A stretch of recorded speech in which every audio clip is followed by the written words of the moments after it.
जय हिंद दोस्तों, उम्मीद करता हूँ आप सभी स्वस्थ होंगे। क्या इंडियन यूथ गवर्नमेंट जॉब की प्रिपरेशन में अपना समय बर्बाद कर रहा है?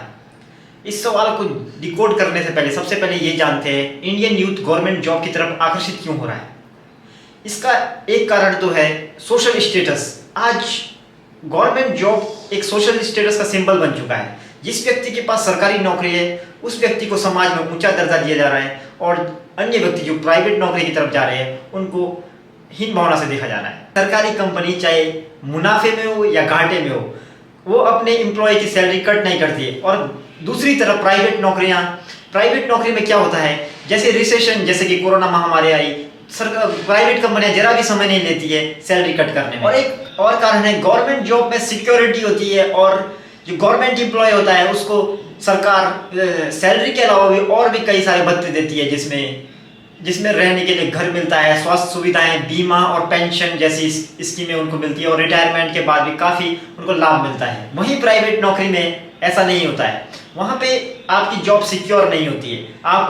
आपकी जो जॉब है वो कंपनी के ओनर पर डिपेंड करती है, वो आपको कब तक रखता है। और एक और बड़ा कारण है इंग्लिश।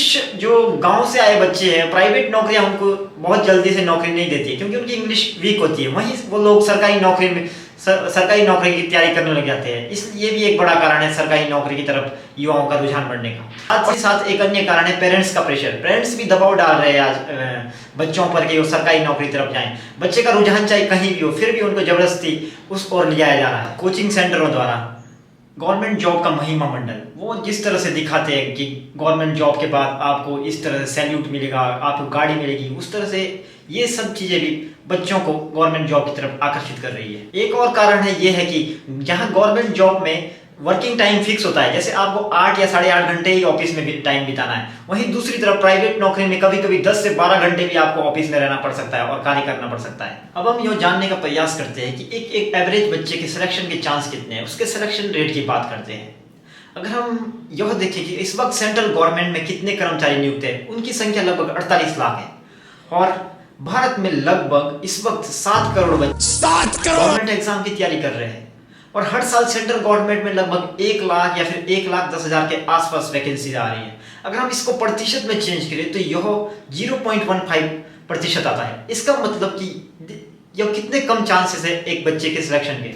प्रॉब्लम ये नहीं है कि बच्चा गवर्नमेंट जॉब की तैयारी कर रहा है, प्रॉब्लम तब आती है जब वो एक ऐसे सर्कल में फंस जाता है जिससे बाहर निकलना भी एक बहुत मुश्किल हो जाता है। जहां अमेरिका जैसे विकसित देशों में एक युवा 25 साल तक पहुंचते कई बिजनेसों में फेल हो चुका होता है और साथ ही साथ अपनी स्किल को गेन कर रहा होता है, वहीं भारत में युवा क्या कर रहा है, वो अपनी जिंदगी के महत्वपूर्ण साल को एक 4 दीवारी बंद कमरे में बिता दे रहा है, जिसके कारण हो क्या रहा है, वो एक डिप्रेशन का शिकार होते जा रहा है और वो एक ऐसी स्थिति में आ जा रहा है जहां से वो ना आगे बढ़ पा रहा है ना पीछे हट पा रहा है। और साथ उसके लिए ना केवल सरकारी नौकरी के रास्ते बंद होते जा रहे हैं, बल्कि यदि वो प्राइवेट नौकरी की तरफ जा रहा है, जो उसके साथ जो युवा उसकी उम्र के वो पिछले 10 सालों से उसी जॉब में स्किल गेन कर चुके होते हैं, तो वहां भी वो कंपटीशन में पीछे रह जाएगा।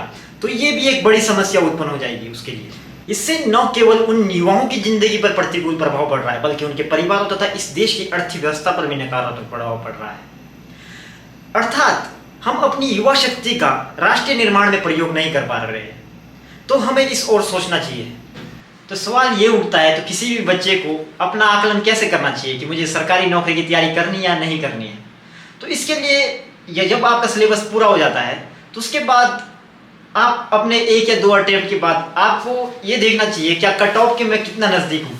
यदि आपको लगता है कट ऑफ के मैं नज़दीक हूँ तो आपको 1-2 साल और देने चाहिए, लेकिन यदि आप कट ऑफ से बहुत दूर हो तो मुझे लगता है आपको कोई और फील्ड चुन लेनी चाहिए। साथ ही साथ हमारी सरकार को भी इस ओर कदम उठाना चाहिए कि इतनी भारी संख्या में जो गवर्नमेंट जॉब की तरफ जो लोग जा रहे हैं उसको कम किया जाए। इसके लिए सरकार को एज क्राइटेरिया को कम कर सकती है और एज लिमिट को कम कर सकती है। साथ ही साथ हमें स्कूलों और कॉलेजों में बच्चों को बिजनेस स्टडी पर ज़्यादा फोकस करना चाहिए, तभी हम एक विकसित भारत का निर्माण कर पाएंगे। बहुत संख्या में ब्यूरोक्रेट्स या अन्य कर्मचारी भर गए हम इस देश को विकसित नहीं बना सकते, बल्कि हमें बहुत संख्या में बिजनेसमैनों की संख्या बढ़ानी होगी। जितने उद्यम बढ़ेंगे उतने ज़्यादा में लोगों को रोजगार मिलेगा और हम विकसित भारत की ओर जा पाएंगे। यदि आपको इस टाइप की वीडियो में इंटरेस्ट है तो वीडियो को लाइक कमेंट करना ना भूलें तथा चैनल को सब्सक्राइब कीजिए। जय हिंद दोस्तों।